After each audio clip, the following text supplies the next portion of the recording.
What's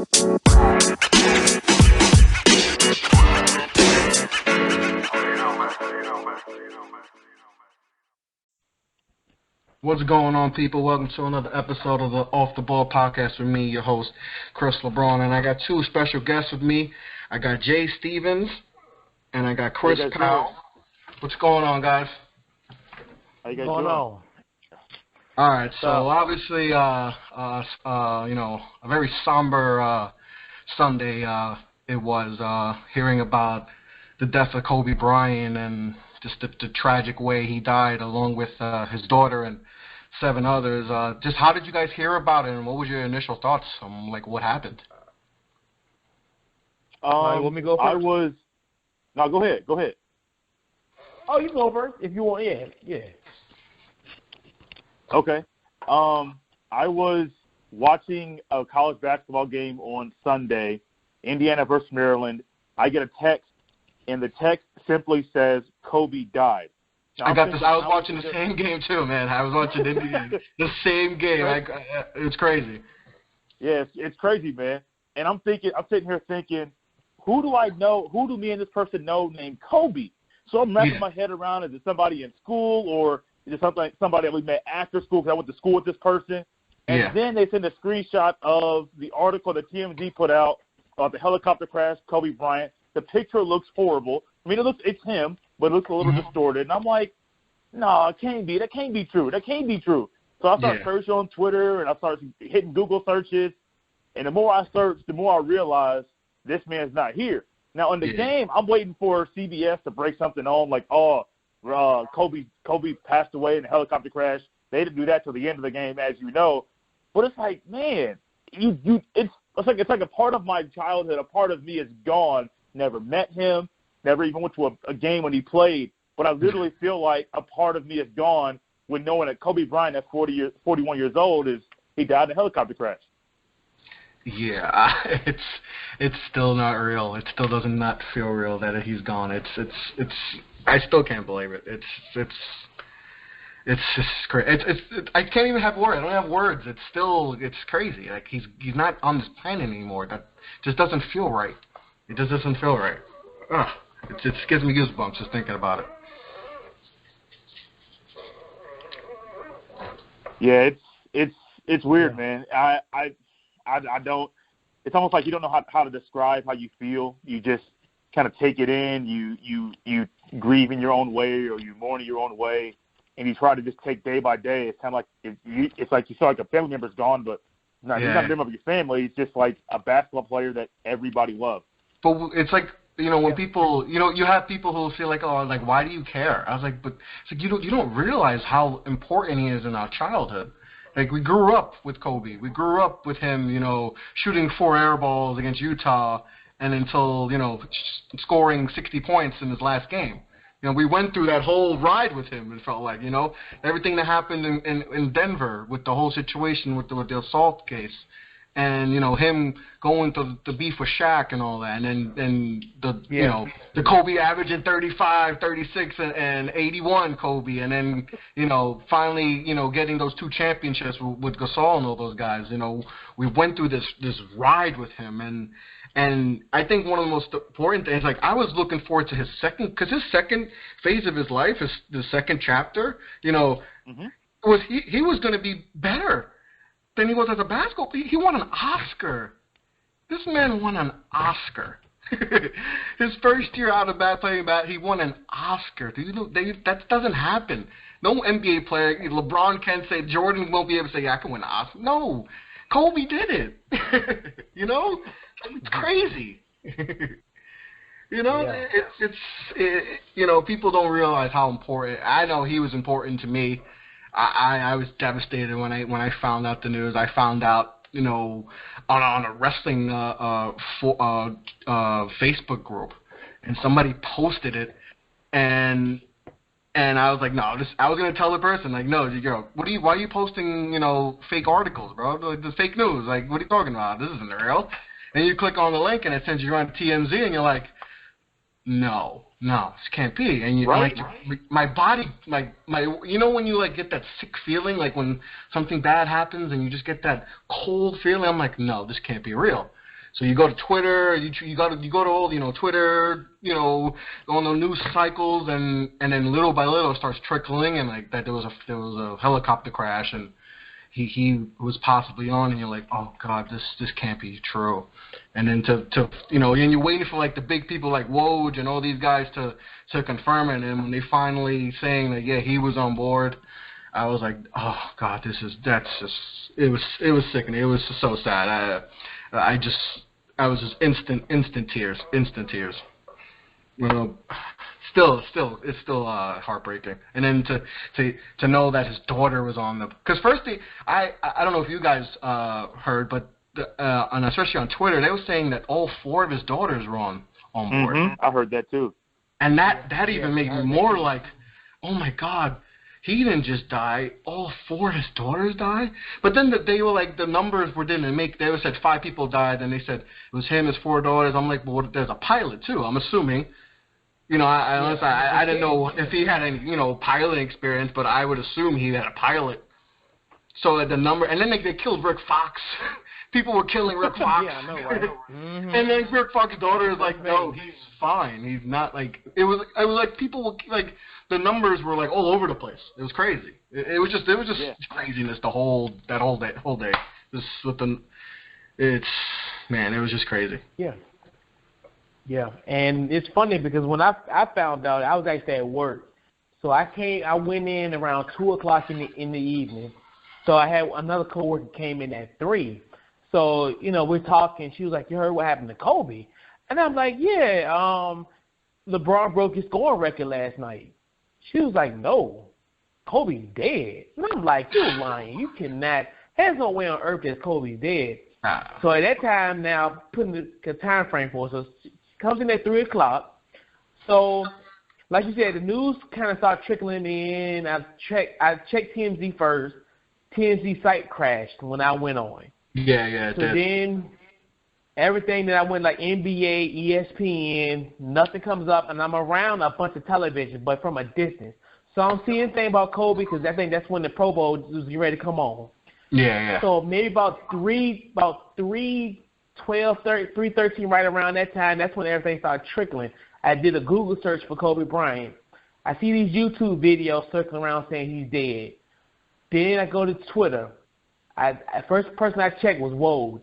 And Woj announced it. I was like, oh, my God, you got to be kidding me. That's when it became real. And like you said, and now it's just weird, like this day and age that we live in, this social media era. Like you said, it was so many different conflicting stories. And that's why I was kind of glad where I was at, where I really wasn't around with a lot of stuff going on, because you hear these conflicting reports like Rick Fox is in there, 3 people got killed, then those 5 people. Then we were all like, well, dag, like it's crazy. We all was thinking like, dag, poor Gigi, because she's not gonna have her father. And then when I found out about 5:30 Eastern time, when I found out the news that she was on a plane, that was like I had to sit down for that. Yeah. I mean, just the whole thing, because we were all thinking like, dang, she's gonna have to live without her father. But then when you hear a 13-year-old child, and then when you hear her teammates and other families are affected by this, I'm like, this is something that's gonna rock that community forever. And this is something that you just, it put a lot of things in perspective. Yeah, it's just gut wrenching. And I think one of the sad things that I think about a lot is just what were they thinking, like when they know, like I don't know, like when they know that this is it. Like Kobe Bryant is always like protecting your daughter, but there's nothing you can do. Like that's one of the most, that's just a sickening feeling to even think about. And I can just imagine that how scared were they? Everyone was on that helicopter, like how frightened they were. It's still such a tragic thing that just happened, and it still hits me, man. I remember I went to work the next day, and it's like just nothing. Like I wasn't even talking. It was just like as if you lost someone. It just hits you. It's just, and my other coworkers come up to me, he's like, man, it don't even feel right. And he was we didn't even know him. We didn't even know him, but it still didn't feel right to even be talking about anything positive. No, yeah. I think with me doing a podcast last night and talking with one of my childhood friends, that's when I think all the emotions came out. Instead of crying, it was more so of just talking it out. And because, I mean, we used to be, like, huge basketball fans. We would always be in the backyard playing hoops from sun up to sundown, and we would always have these intense basketball conversations. And then just to have him, you know, talking to him, and, you know, we both were, like, kind of reeling off. And it's just like it was extremely tough to talk about Kobe Bryant in the past tense. And even now, and I think just going forward, it's just hard to fathom. And even seeing the 1978 to 2020, I still can't comprehend it. It seems unreal. I still can't comprehend it doesn't seem real. No, not at all. It doesn't. Doesn't seem real at all. Not one bit. That's just weird to see that there's a dash and then 2020. Like it's not. Right. That wasn't supposed to happen for a very long time. You know, years, like decades. You know, not at 41 years old. No, it's not supposed to happen. And the scary thing of all of it is because I listened to because he was on All the Smoke podcast with I love that podcast. And Steven Jackson. That was like his last. I think that's his last podcast. He like an interview, one of his last interviews he did. And if you guys remember, it didn't feel any sense of finale. It's just one of the things I was like, damn, he's going to be a national treasure. He's going to be our Bill Russell. He's going to be our Kareem Abdul-Jabbar. He's going to be the ambassador of his league going forward. Because to me, I looked at Jordan. He's going to be the owner, and I think LeBron is going to probably have front office or whatever. Kobe was going to do that mantle.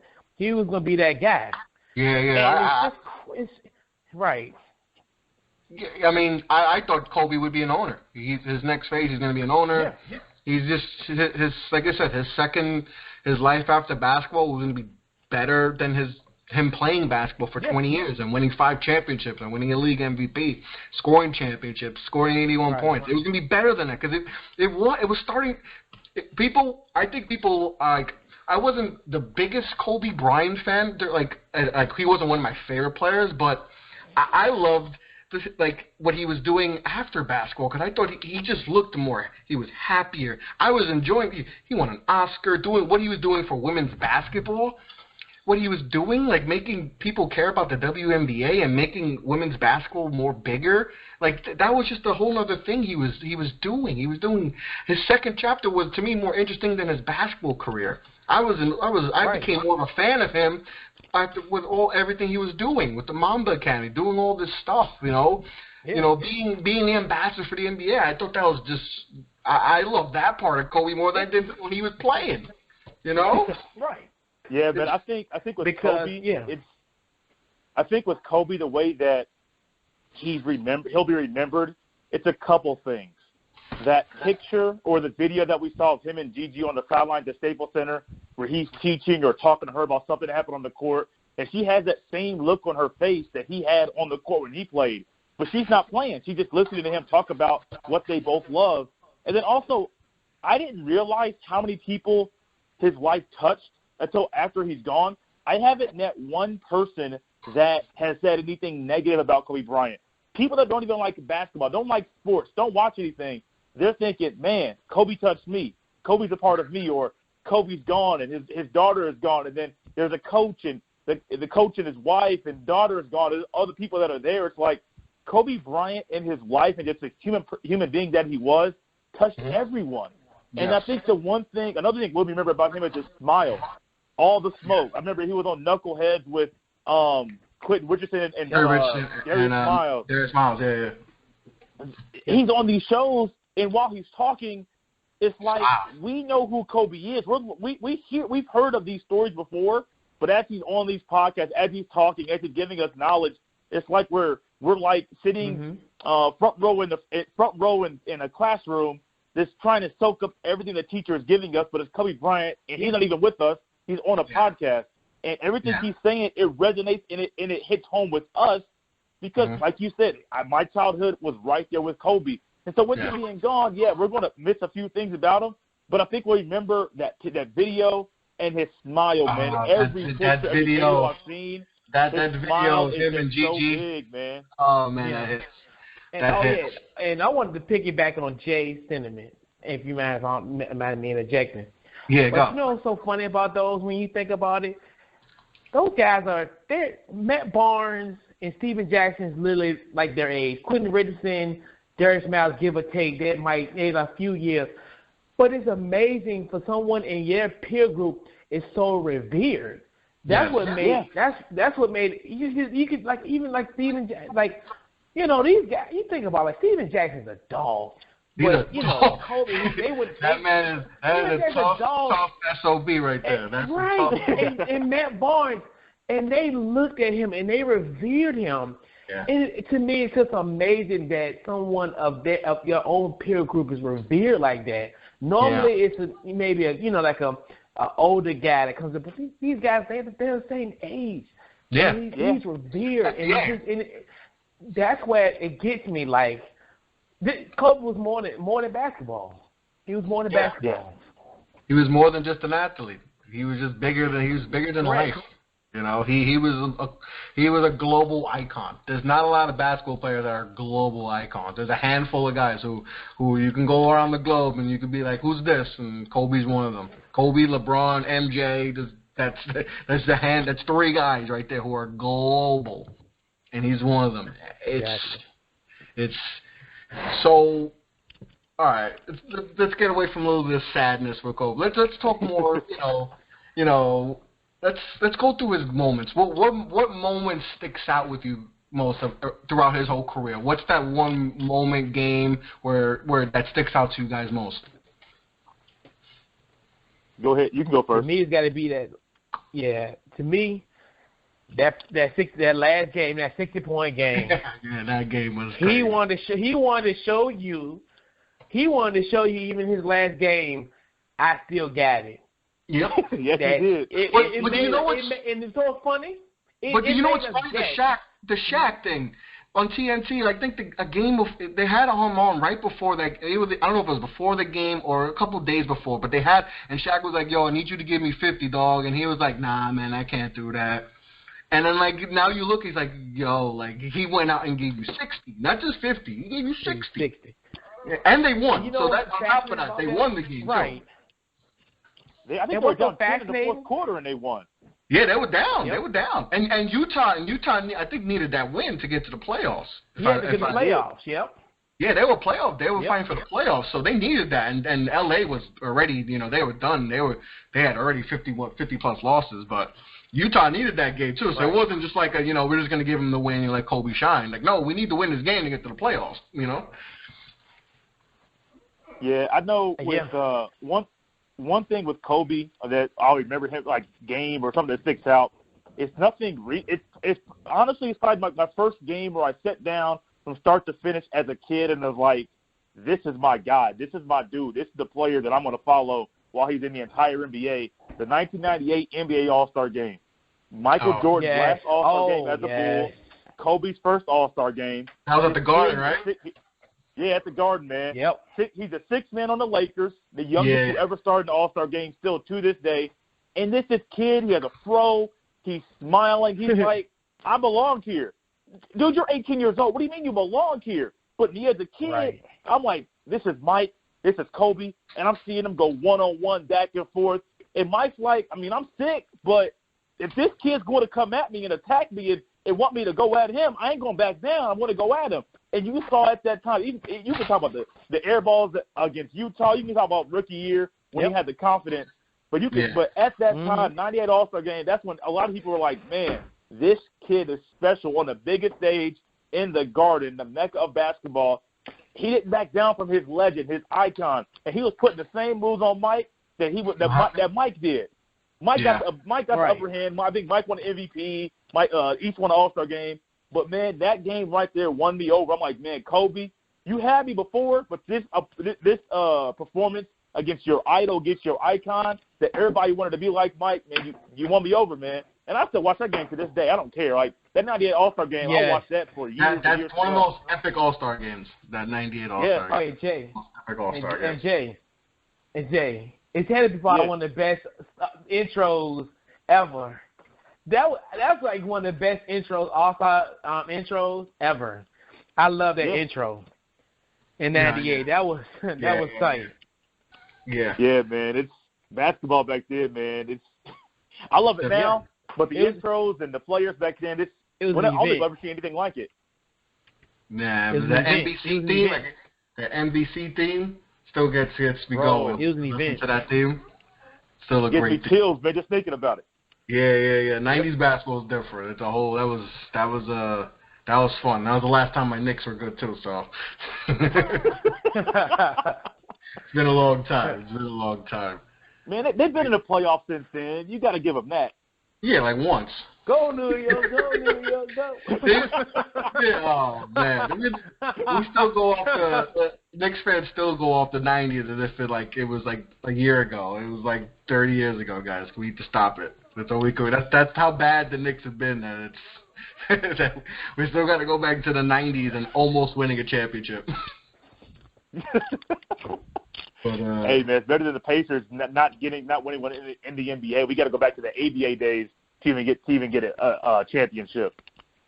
But at least more success. You guys have had more success than the New York Knicks, though. At least, you know. Yeah, you could say that. Speaking of Indiana, that door. Yeah, when the Lakers played the Pacers, Kobe went out and I don't know I think it was Game 5 or when I think Shaq got fouled out and then Kobe just went off. Yeah. He just went off, and he was hurt too. I think he had a bad ankle. He was out for Game 3, I believe. He didn't play, and Shaq got fouled out, and then he just went off. He just went off and took over, and then pretty much ended the series right there against a good pace. That was a good Pacers team too. It was. Speaking of that game, I'm glad you brought that up.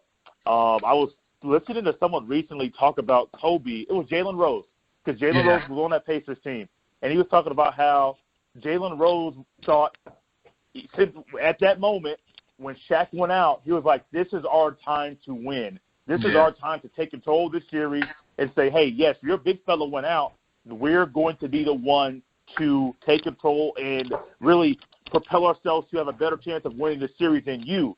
But then there's this young kid. I think Kobe was like 20, 21 years old at the time. This young kid, throw still, with not the smile on his face that he had in the 98 All-Star game, the serious look we remember from Kobe all the time. And Kobe just like, I got this. And he did that thing with his hands, saying, calm down, relax, I got this. And Jalen Rose even said, when Kobe started to make those shots, when Kobe started to lock down defensively, when Kobe started to do the hand motions, like, I got this, I can calm down, just ride my back, Jalen Rose knew this cat's different. He's not like everybody else. There's been Grant Hill that came in the NBA at that time. Penny Hardaway came in. KG came in the 90s. I mean, there's so many great guys that came in the 90s, but Kobe was different. And his difference is what we still talk about to this day. Yeah. I mean, Jerry West, I saw him yesterday. He was balling. But Jerry West was one of the first people to believe in him. To make the deal for him for a high school kid. I mean, this is not when how it was in the 2000s where high school kids were getting drafted left and right. This is a time period where you didn't. I mean, I think KG was the year before, if I believe, 95. He was. Yeah. He was selected. So and then before that, there was only a couple guys here and there. I think Moses Malone, Darryl Dawkins. There wasn't a lot of guys coming out of high school. It was. Yeah. It was a rarity, and for him to be like to tell Shaq, because remember Shaq's a free agent. He's telling Shaq, "Yo, Shaq, I've got you a guy that's gonna be a star," and to make the deal for Vlade Divac. Vlade Divac. You look back at it like, And I'm gonna be real with you. I was like, why would they trade Vlade Divac? Yeah. Because at that time, I don't think we really knew Shaq was coming. But then it's like, oh, that makes sense. Yeah. Body Divac.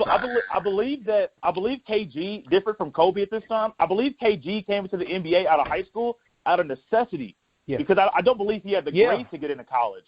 So he it would be like that sounds like KG. That sounds like if I get a job, and just make your way or find your way around life, or go to the NBA, do what you love, and attempt at making millions.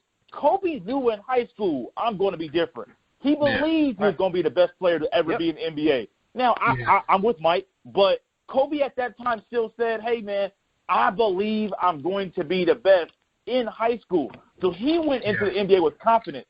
Most players can't do that. You got your LeBron, who came out with confidence, but those are two people out of all the guys that came out of high school. It's not common. And for him to be that confident and then continue it, and then continue that success and bring that same Mamba mentality through the rest. One of you guys mentioned it earlier. After retirement, he's special, man. He's just special. Yeah. He was going to be better. His second career was going to be better than his NBA career.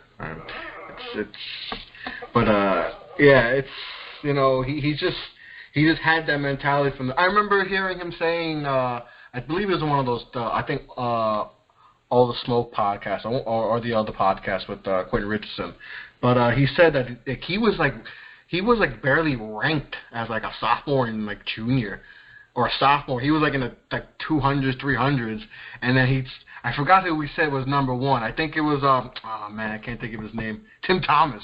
Tim Thomas was number one or someone at the time. He was like, yo, I'm coming for him. And then like he climbed the rankings, and I think he did some tournaments, and then he like started ranking up higher and higher and higher, and then eventually he was number one as a senior. So like he had that mentality, that Mamba mentality from a sophomore, and just looking at rankings and be like, they got me here, they got me. He probably had to turn the page a couple of times and be like, wait, I'm here and this guy's here? Oh, no. I got to show up. Tim Thomas? Tim Thomas is ranked. Like, come on. He said someone else. I forgot who he said. There was a couple guys you're like, you haven't even heard of them. You're like, who? Huh? That guy? It's just he had that mentality from high school on. Like, he was like, no, I'm going to be the best. Charlotte don't want me? Okay, I'm going to show out Charlotte every time we play them. I wasn't a top 5 pick, top 10 pick. Okay, I'm going to show you guys why you should have drafted me, It's just, he was just a dog. He was just a dog, Kobe, man. He was just so much fun to watch. So much fun to watch. Yeah, I love how Kobe mentored people. And at the end, we see how Kyrie, upon hearing about Kobe dying, Kyrie couldn't play in the game, and the other players now are no longer wearing number 24 out of respect.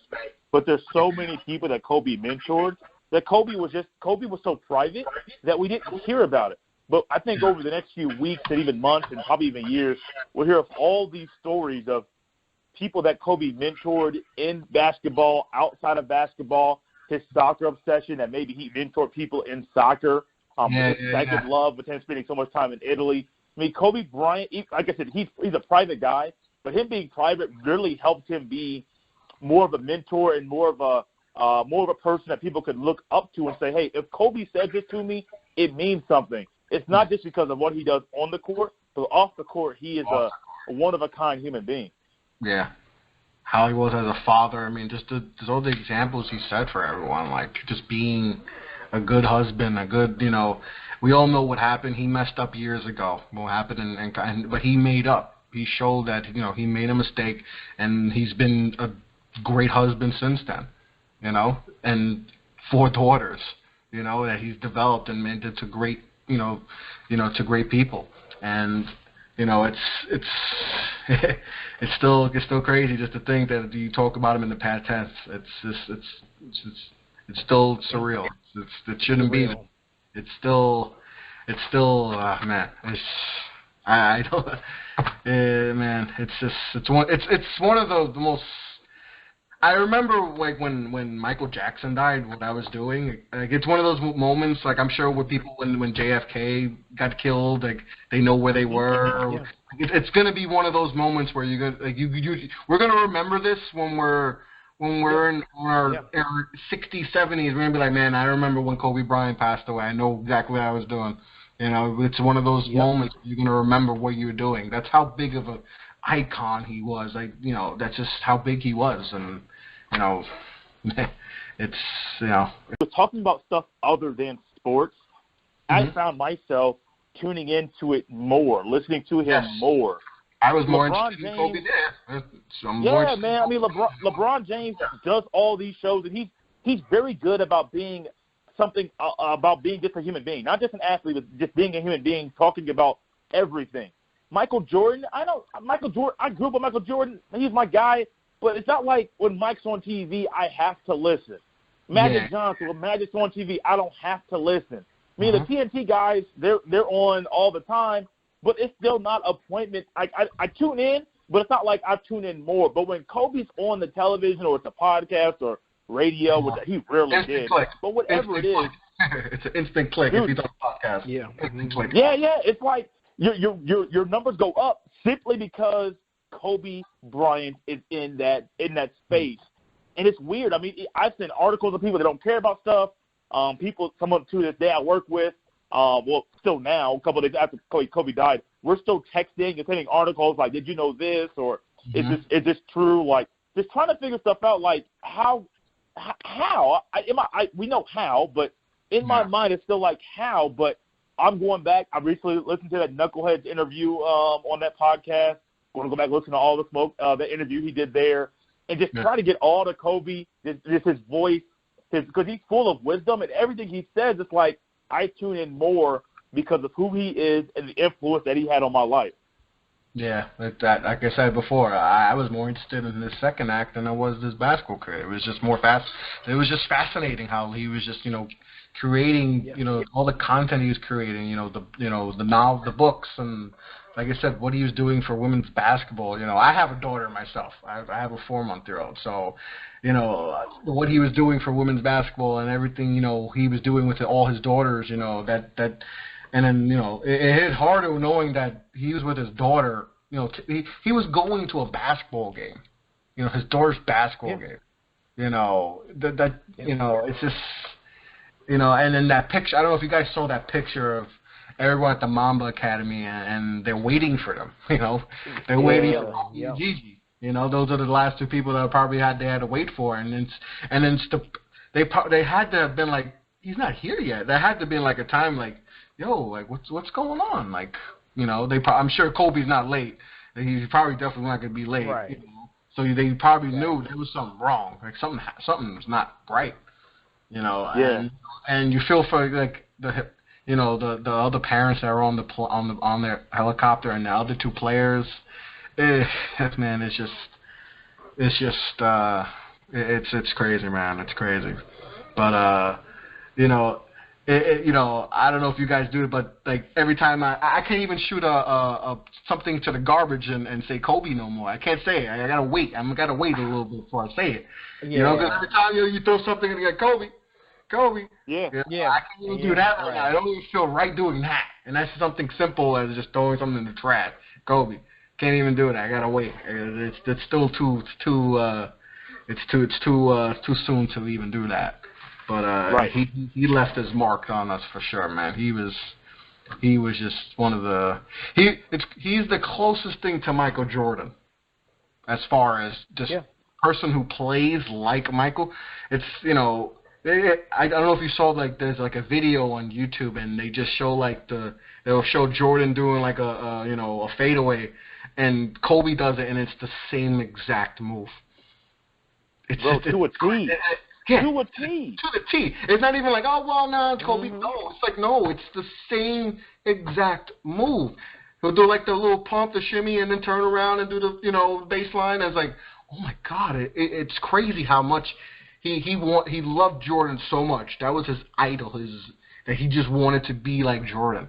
And like his mannerism, even his mannerisms on the court, and the way he held himself, you know, as a teammate. you know, it's crazy how close he was to Michael Jordan. It's crazy. Uncanny. Yeah, man. It's just different. It's just different. Yeah. That's not easy to do, especially to play just like Mike. You know, Yeah. But yeah, he was, you know, Kobe was supposed to do great things off the court. He was supposed to be an owner. You know, I heard people saying, he wants to buy the Lakers. He wants to own the Lakers. He wants to win more championships than Jordan as an owner. Like, he always trying to look up, trying to do something more, you know, try to do something to get a little edge on Jordan. You know, win a championship as an owner and stuff. It's, you know, another sad thing was like the Shaq. I heard, you know, Shaq when he posted the thing on, and I'm seeing it right now on TNT. Like he's just distraught. And Dude, Big Fella's crying, man. I'm just happy that, you know, before, you know, Kobe passing, that they were able to you know, reconcile and fix whatever issues they had during their last years in LA. That's one thing that, you know, that I was happy that they did the interview, I think last year, 2 years ago, on that face-to-face interview, and I'm just happy they were able to reconnect and you know, and let bygones be bygones. Yeah, it would have been bad. Yeah. I think that would have been the one negative if him and Shaq weren't able to mend their differences and put the pieces together from the rift they had. I'm glad they got fixed, but if that never ever got put together, that would have been a dark cloud. Like, man, here's this great human, and all of a sudden something that happened 10 plus years ago, these two adults couldn't reconcile and get back together and make up and apologize and be boys again. Yeah, because if you look at it, it was all like ego stuff. It wasn't even like it was just they're ego driven. You know, they both have big egos. Yeah. They all think I could do it without you. You can't do it without. You know, it was just an ego trip.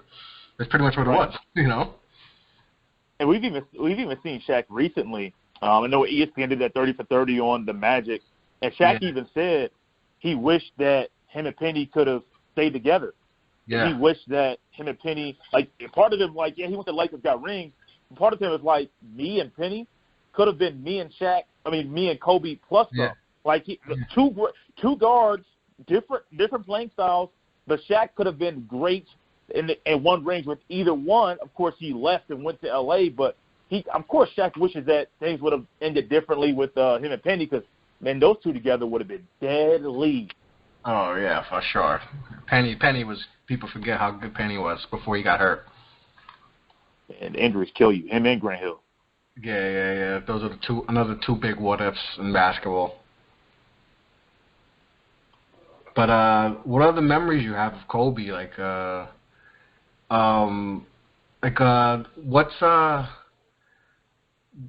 When Shaq left, did you guys like that Kobe? That 35-point per, because I really do like, even though he didn't win, but that Kobe was an assassin.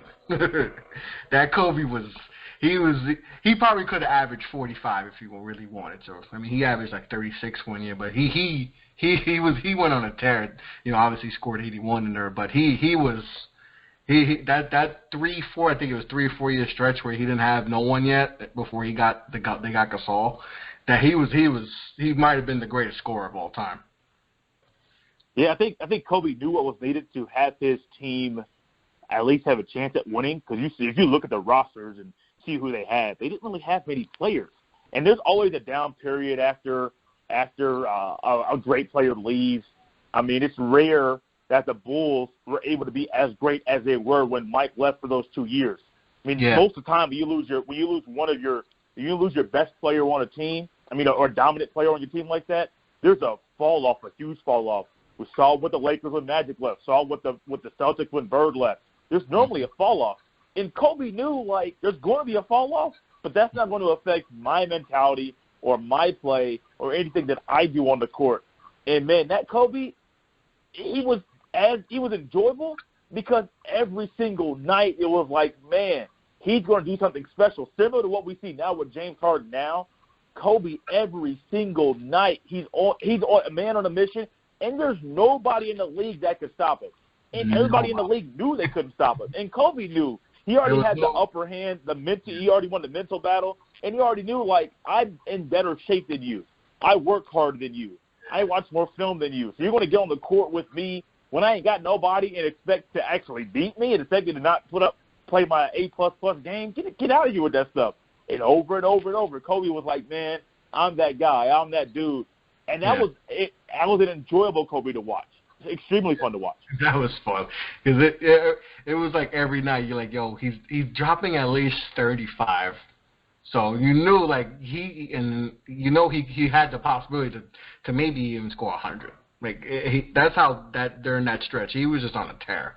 He was just on a mission. But I think eventually he realized, he was losing in the first round. I think he lost to like the Phoenix that year. They lost in 7. They were up 3-1, right? I think they were up 3-1 and they blew that. I think so. And then, And, I think that's when he finally was like, I could drop 40 a game, but if I'm losing in the first round, who cares? Right. So that's when, he finally, they traded Kwame Brown. So the greatest the greatest heist, and I think in NBA history, was trading Kwame Brown to get Powell Gasol. Right.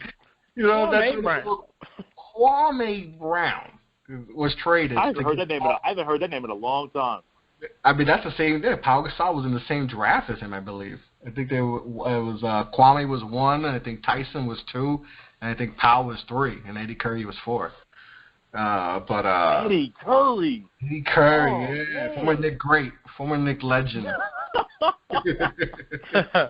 The Knicks traded for him when he had, I think, a heart condition, and they still traded for him and gave away 2 first-round picks. Mm-hmm. Yeah. So, no one talking about the Knicks. Insane. Yeah. But, I mean, they get Powell Gasol, and then they start. Did they lose that first year with Gasol to the Boston? Was that the first year? What year? Was that 08? 08. I know they lost. They went 3 straight. I know they lost but I don't know. I don't know if they had Gasol on that team. If it was in 08, they lost to the Celtics in that final series. Yeah, they lost. I know they got smoked in Game 6. So they lost by like 40. But I don't know if Paul Gasol was on that team yet, or they traded from the year after. But maybe I think Gasol was on the team. But they got smoked in Game 6 in that to lose to Boston. Then they beat Dwight Howard and Orlando. Then they wound up redeeming themselves and beating Boston. So he had he got back to that stretch where he was winning, and I think that meant more to him than averaging going crazy and averaging 35 points a game. He got back to that winning, and I know that 5th one, winning 5 and having one more than Shaq was I remember they said on in that interview they had that 1-on-1 that he's like, I want that one bad. Like he wanted that one bad. He's like, I wanted that one over here, bro. It's like I needed to know that I had more than you. Right. Yeah, I just looked it up. Gasol was on that team in 08 when they lost to the Celtics. Okay, yeah, that makes sense. Yeah. Yeah, because that's when they made the trade. Was that during the trade deadline? Mm-hmm. Yeah, they made that trade then. I think to bring him in. Kwame Brown. Kwame Brown. Kwame Brown. Man, he got small hands. What's the invention say? He got small hands. He was like 7 foot. I remember they were saying, he was going to be a mixture like KG and I'm like, and then he was never even close to being anything. He was just no, not at all. That's one of the biggest busts. The biggest bust in NBA history is him. He's just Yeah, it makes you wonder what these GMs are thinking when they made those draft picks back then, when they were trying to get the guy out of high school to be their first pick. It's like, who's your scout team? Who your scouts? What are you guys doing? Are you going to watch him play? What's going on? Because he gets to the league and he's a dud, straight from the dud. jump. From the jump, you just saw you can't play. No. But it's like with him, we can go off track a little bit and talk about Kwame for a second, but it's hard. It's kind of hard to evaluate a big in high school because for the most part, you're playing against other kids that are quite frankly probably are not going to play at any type of Division 1, 2, 3, or any type of level. They're probably not good. So how do you evaluate and decide? Okay, he's going to be the first pick just because he's 7 foot, 260 pounds. You know, that's the one thing with the high school thing with the high school kids was just that's carnage. It's kind of except for LeBron James. He's obviously you knew okay he's all right, he's something else. He's special. Like you knew he's he's probably the rare high school kid that you're like okay he's going to be something. You knew from the jump. But like when you evaluate like Eddie Curry and I remember people said Tyson Chandler was going to be a 3-point marksman. Like I remember seeing a scout. He was going to be like Dirk Nowitzki and KG, and you're like, what? At what point of Tyson Chandler's career was he even close to being even a Ryan Anderson, let alone a Dirk Nowitzki? You know? I mean, that's funny. And it's like, funny how do you mess that up that bad that you say Tyson Chandler's going to be... funny? Yeah, what's so funny about all that as a Bulls fan, and I remember everybody was like, "Oh, you're a Bulls fan." Yeah. So they were going to be the ones who was going to be, you know, the Ralph Sampson and Hakeem Olajuwon. Yeah, because they paired them together. Because the Bulls traded to get Tyson right from the Clippers. Yeah, I believe. Yeah. And for Elton, got rid of Elton Brand. Elton Brand. Yeah. That was a big trade. I remember that. That was a big trade. But yeah, it's like how do you evaluate the big men coming out of high school? Like it's kind of. I think with the big men coming out of high school, I know offense is great. You want your big man to be dominant down low or be on the block. At least back in the day, you want him to have post moves and stuff like that. You want to find a Hakeem Olajuwon post moves, but you want him to have a couple moves that he could go to at any time to get a bucket when he's in high school. But a lot of those guys, you got to look at defense because in high school, you're going up against guys, like you said, they're not many of them are going to go to college, D1 through D3 or NAIA. A lot of them don't have a chance to go overseas. So all these guys a lot of these guys you're playing with, if you're going to be a top talent, I get 20 points in high school, great. If you want to get 20 points and 10 rebounds, great. But you better have 6, 7, 8 blocks. And I don't know if these guys were getting that, but even then, if you're trying to be a quote-unquote 3-point marksman and say he's going to be shooting the ball like that, that wasn't even a time when big men were doing that. Dirk was new. KG stretching it a little bit was new. It wasn't a thing. So I can see you're trying to be like, oh, he's going to be this, but that's not the norm. So you're really going outside the box as a whole, and it's like, well, this is what I see. This is what he could be, but my analysis is not really something that I watched and what I see. I'm trying to forecast the future and say, oh, in 5 years, Tyson Chandler is going to be a 45% 3-point shooter. Stop it. You can't do that in high school. I'm with you. You just can't do it. It's crazy to even think that. Like I forgot what site said that, and I remember looking back at it. I'm like, oh my God, they were so wrong. Like Tyson, he's had a great career, defensive player of the year, but to say that he was going to be like, you know, I don't think he's averaged more than more than even 9 points a game, 10 points a game in the career. I don't think he's averaged double digits. I don't believe so. Or his averages are underneath that. Like, that's just crazy to even think that that he was going to be this, this all-worldly player offensively when he has he's never shown. He's literally been a pick and roll player. Yeah. It's crazy, but speaking of high school play, I know we were going to talk a lot about Kobe, but since we're going to high school, what do you guys think about the possibility of guys going straight from high school to the league? And I think that rule is going to be installed, and it's going to go back to that rule. What do you guys think about that? Do you like it, or do you think they should, tweak the current one and done rule? I'll go first on this because I watch a lot of high school basketball here in Indiana, and I've seen how the progression has gone. College basketball, the product hasn't been as good since kind of the one and done thing has kind of gone. Like players aren't staying; they're leaving early. Yeah. I think as a league, I understand why they would go back to it. Our country is one where at 18 you're an adult. In football, You have to wait, which no one really complains about that because football is a grown man sport. You don't want to put an 18-year-old to go up and play against 24, 25, 26-year-old grown men that are literally like doing push-ups for breakfast. I mean, that's what they do. But I think for the product of the NBA, there needs to be more of an NFL style because the product of the NBA and the NBA skill, we have a James Harden. We have great players. We're not going to lose great players. But I think a lot of the players are missing out on, like, the fundamentals of basketball. And I think if they went more the college football model where you have to be out of high school 3 years before you can even enter the league, even if you redshirt 1 year, if you play 2 years and you redshirt one, that's 3 years out of high school. Come on in, come play. That'll boost ratings as NBA needs a boost in ratings. That'll boost the play on the court, and it'll also boost college basketball. But I don't like the one and done. I think I also don't really like them coming out of high school.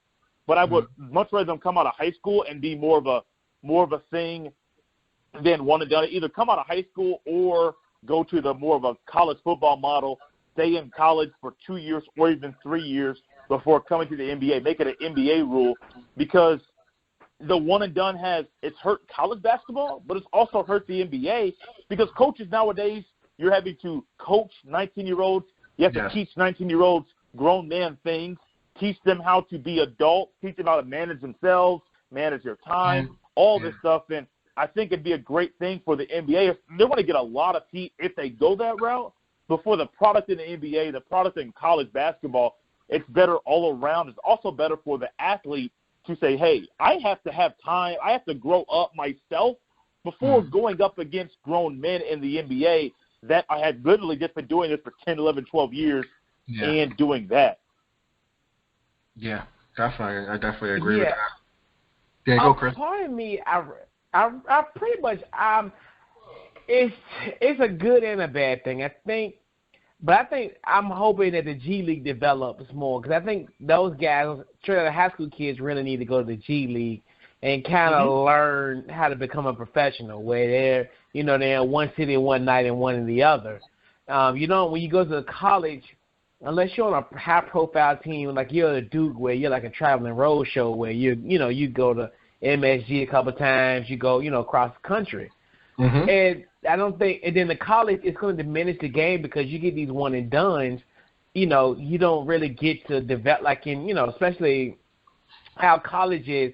You think to yourself, you build that type of familiarity, kind of like, oh well, he's coming back. He's a freshman. He had a pretty good year. He can bounce back.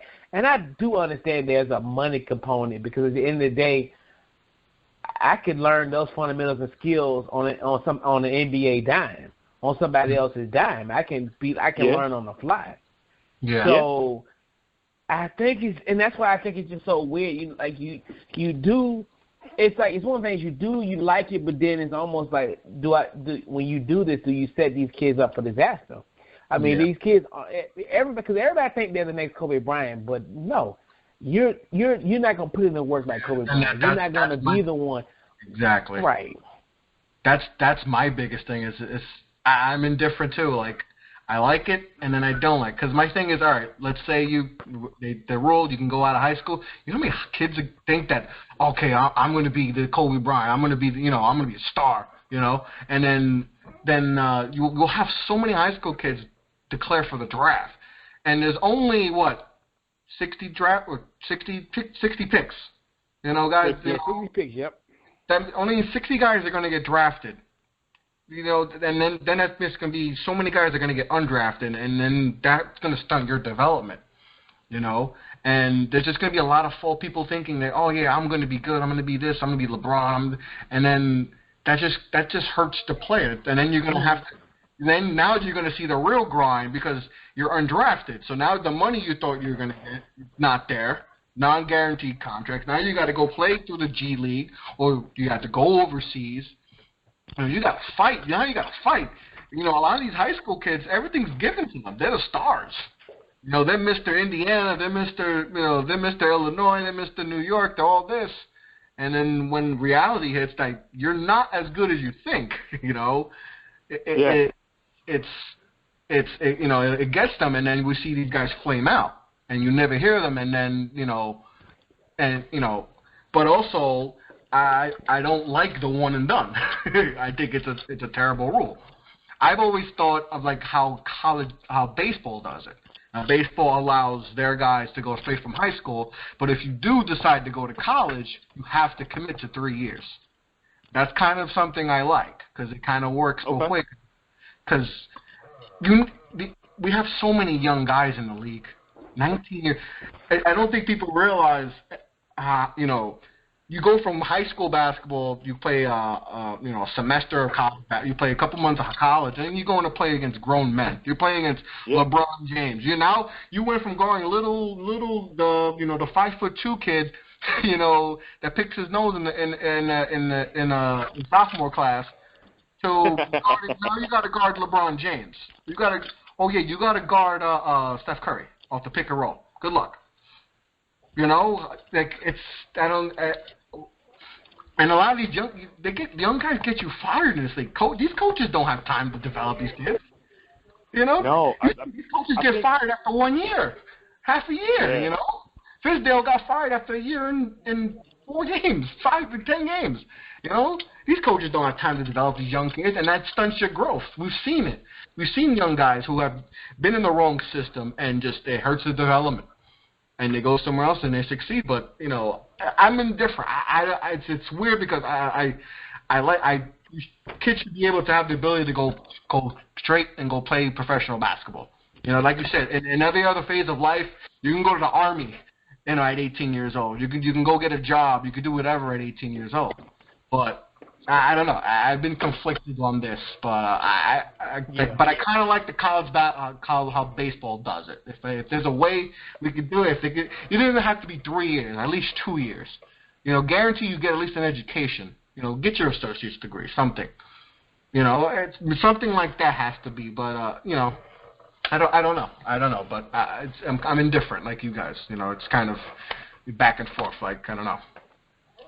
Yeah, I think one thing right now that these kids, and I say kids on purpose because they're kids to us, these kids have to deal with now that you didn't have to deal with back then. It's not just the people in their ear all over the place, the dad, the uncle, the guy in the stand that knows no kid on the team personally, but always goes on the internet and promotes them or says things about them, and so the kid sees that and reads it. Social media is huge. And social media gives people a false sense of reality, and you have kids 16, 17 years old that have verified accounts on Instagram and Twitter that are saying like, oh, man, I made it. I'm 16 years old, averaging 20 points a game. I ain't playing nobody in high school. My opponents are trash, but, man, I made it. I got that check mark by my name on Instagram. They play for the check mark.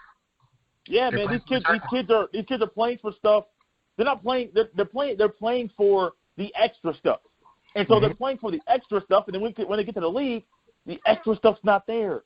The check marks don't mean nothing because all those guys are playing with, they have check marks.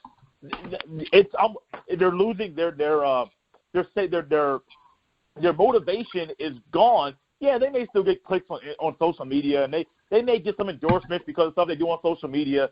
But social media is such an impact. It hasn't just taken down. It's not just changed how people think in general, but the athlete itself. And I think a lot of it is NBA players. They are not mentally the same way that they used to. So a kid about a high school in the 90s or the 80s or if it happened in the 70s, it's a whole lot different mentally. They come in with a different mindset than a kid nowadays does simply by social media. They're 18 years old. 18-year-old in the 70s is an 18-year-old in 2020. But so not having social media right there, right in front of your face, it's seeing people all the time talk about you and lift you up and praise you for a dunk you had or a shot you made or a buzzer beater. It's a whole different mindset for players. Yeah, because you see all these kids on overtime and all the ball is live, and all you see is dunks, and more dunks. Exactly. And that gets you hyped because what sells? Dunks. That gets you more followers, But then they don't see that, you can't dribble to your left. You can't guard anyone. Exactly. Exactly. The sports of basketball, and you just highlight reel. That's cool. Yeah, you can be on overtime, and you could be on Ball's Life, and you could be on, all these, Sports Center, but If you can't do anything else, you're going to get exposed. And even when you get to I've seen a lot of these kids in college. They go to college and they get exposed right away. You know, you're 5-star and that's another thing I hate is the stars. 5 stars. This kid's a 5-star. 5-star. How do you know he's a 5? Let's be real. How like I said, it's hard to say how good are you in high school when you see all the highlights and you see you're playing against a 5'0" kid and you're playing against scrubs. Like, I hate the starring because that also, how many guys have we, like Dwayne Wade was a 2 or 3-star. You know, there's so many guys that are 2, 3-stars that we don't even hear of, and then they become stars in the league. Like James Harden was a 3-star. You know? I think a lot of that stuff is AAU ball. And how you now granted, James Harden probably went off at AAU, but I think a lot of the ratings, if you have triple doubles, if you score 50 points consecutively, I think that's where your ratings go up because there's more of those ratings guys can actually be there watching you. You can't watch there's 50 states, and I'm not going to try to figure out how many high schools there are. During a high school basketball season, there's no way for these guys to be like, oh, I saw that guy, he had a great game. He went from a 2-star to a 4-star. It's so hard to rate them during the regular season. So AAU balls where all these guys get their recruiting and get their ratings and 5-star, 4-star, 3-star, we don't care. I know in the NBA they don't care. But the rating system, I mean, it's great to say you're a 5-star talent, but if you're a 5-star playing like a 1-star, those 5 mean nothing. Yeah, if your defense is 1-star, then what good is you being a 5-star, you know? Exactly. That system rating gets a lot of kids in trouble too because they think that they're God. You know, they're the number 1 player in the country, that, you know, I'm just gonna roll through, I'm gonna go to college for a year, I'm gonna be the best player there, I'm gonna go to the NBA, be the number 1 pick. That doesn't happen. We see a lot of these kids who are 5-stars and then you don't hear about them, or they're drafted in the 2nd round. You know, it happened a lot of times. You know, it's the whole AAU system is all. You know, even LeBron James said, right. Like, they use these kids, man. It's sad, but they use these kids. Oh yeah. There's a radio host here locally that now it wasn't an AAU, but it was a prep school in Cali. AAU a radio host here, Dan Dockett. He actually called out a prep coach in Cali because he actually plucked the guy out of Indianapolis locally to go to a prep school in Cali during his senior year. And Dan Dockett is like, dude, you're literally using this young man for yourself. You don't care about him after high school. All you want to do is win now, and after you win, bye, forget it. And it's just grown men using teenagers to make themselves famous. And it's sad. It's really sad. Yeah, man. It's the whole system. It's Chris. What do you think about this? I mean, like they say, like one of my homeboys when we were coming up in high school, AAU is like, AAU, come here. Like it's almost a borderline kind of predatory.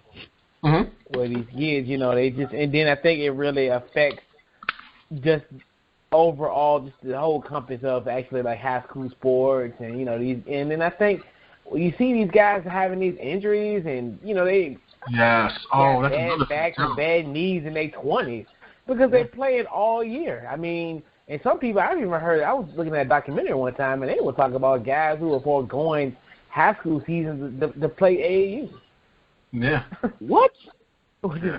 And I'm just like, huh? Like, I mean, I was like, this is just getting out of hand. And then we wonder why these guys don't live up to their potential because they 24 and got a bad back. Yeah, I mean, look at playing. Ben Simmons missed the whole year. You know, Zion was out for 3 months this season. A lot of these guys are coming into the league and they already have injuries of a 28-year-old. Right. Look how they're babying Zion. They babied him so much, you know, and that's not supposed to happen. Right. These guys just come in and play. No, these guys are getting hurt already. You know, Ben Simmons missed the whole year. Blake missed the whole year. You know, Markelle Fultz. I mean, you know, I'm happy he's fine, but he was done. I mean, you know, he got messed up. They messed him up. You know, it's you know, these guys are coming in and they already got all these injuries. And they're 19, 20 years old. They're not even going to get to that second contract. No. They already banged I think part of it is a lot of these guys are only playing one sport. And if any of us that have been hurt, or say you hurt your leg and you can't use your right leg fully because you're hurt, but you don't want crutches or a wheelchair because you're a man, you got this. So we try to tough it out and use another and keep walking. Well, if your right leg is hurt and your left leg is working more because your right leg is hurt, eventually there's a chance of your left leg getting hurt because you're overcompensating for it. So a lot of these kids, it's not just AAU ball, but they're specializing in one sport. And it could be baseball, it could be football, it could be basketball, it could be tennis, any sport out there. If you do one thing for 15, 16, 17 years, and all of a sudden you start playing, you keep going up a level, you get to professionals, and all you've done is one thing, your body is breaking down way earlier than it should because of the repetitive movement on those joints, on those bones, and on those muscles. There's a kid here locally, he has tendonitis. He's a high school senior. Mm-hmm. I'm like, how in the world do you have tendonitis as a high school senior? But it's AAU ball, and I don't believe he plays any other sport, just basketball. So he plays basketball all the time, and I'm sure his joints, his muscles, his bones, their repetitive movement over and over and over is hurting him because it's too much stress on that, and you're still developing yourself. I mean, I heard someone recently say, I think it was Darius Miles on his podcast, I'm 18, 19 years old, and I'm still becoming a man. My body is still growing as an adult, but I'm growing up against grown men. So our bodies are still developing and growing. A lot of us till our early 20s.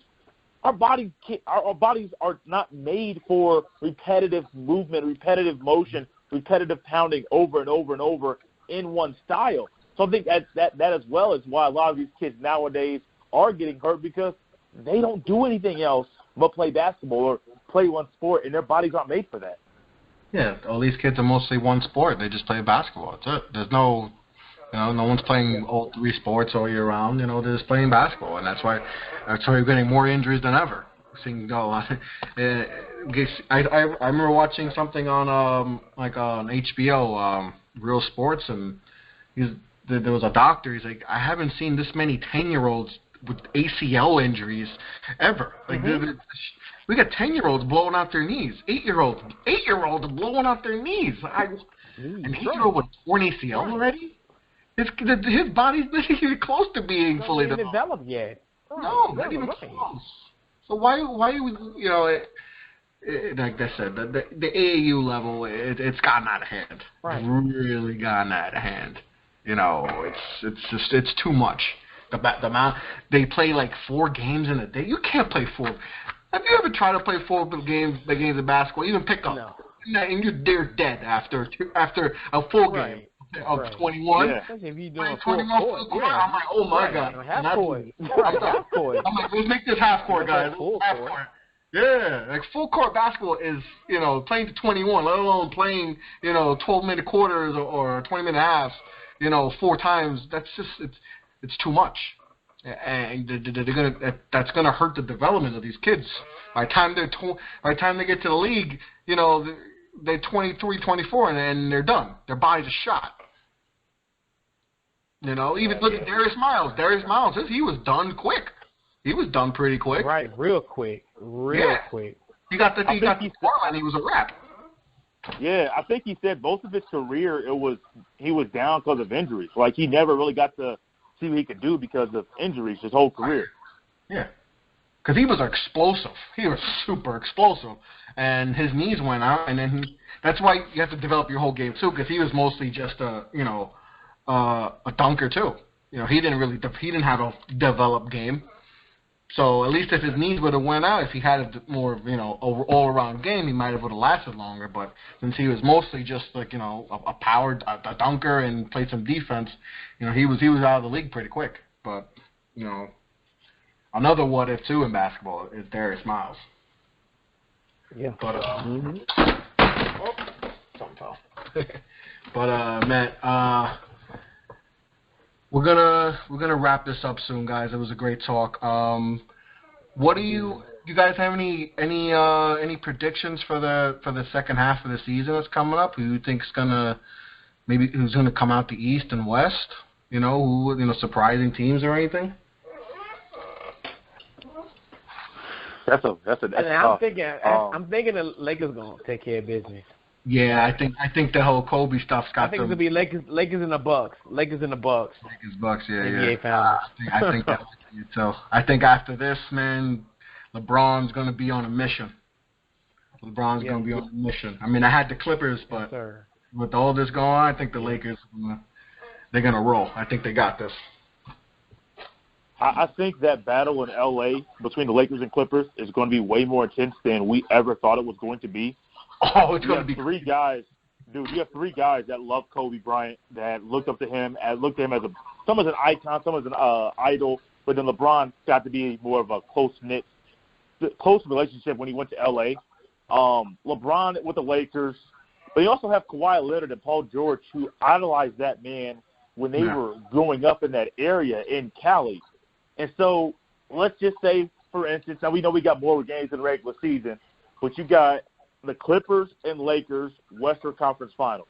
It would take a lot for that to happen. They may meet in the semis, but let's say that happens in the Western Conference Finals. I'm predicting 7 games. I know it's, January something. If that happens, I'm predicting 7 games, and I predict all 3 of those guys, PG, Kawhi, and LeBron, to just literally lay it all on the line like it's Game 7 of the NBA Finals. Because they're playing for something other than themselves, not just themselves, not just the city, but the guy they looked up to their whole entire lives, who some try to play like him, some wanted to be like him mentally, but he's just a different type of cat. And all 3 of those guys have a special look to Kobe in a different or special way, and that battle's going to be tough. In the East, man, the Bucks are almost like your go-to because nobody can stop Giannis. Yep. Nobody. And I think they're figuring stuff out now. My question with the Bucks is, are we going to see them do the same thing they did last year in the playoffs, where when somebody figures out how to slow them down, they can't win, or they can't put the ball in the basket? They're my early favorite right now to go, but I also would not be surprised if they didn't, because it's Giannis. They have other good players, but there's no other superstar. I think in the NBA, you need, especially in today's NBA, you need 2 superstars to get to the finals and have a good shot of winning.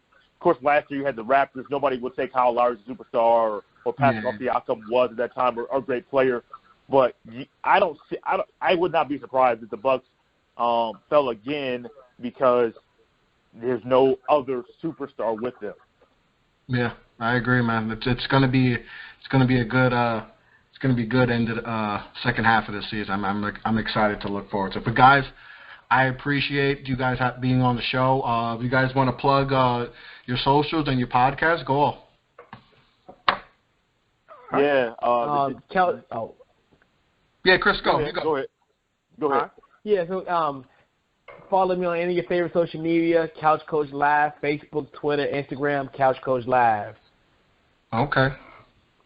Okay, Jay? Yeah, the Jay Stevens podcast, follow it, iTunes, Spotify, Stitcher, iHeartRadio, TuneIn app. I'm on about 13 or 14 platforms. Basically, anywhere you can find podcasts, you can find mine, the Jay Stevens podcast, on Twitter at Dr_J25, Dr_JAY2 and then 5. Instagram, Jay Stevens podcast. Find me there. I post stuff when I have an episode dropping. I try to post stuff daily, or I'm trying to get better at it. But follow me there as well. I wanted to connect. I appreciate the conversation, guys. This was fun. Yeah, guys, this was fun. Yes, sir. Always a good time. Yep, we'll do this again, guys. Appreciate it, and I'll post all the links. I'll post all your guys' links on when I get the show edited. And appreciate you guys being on the show. And I'll talk to you guys soon. Sir. Peace.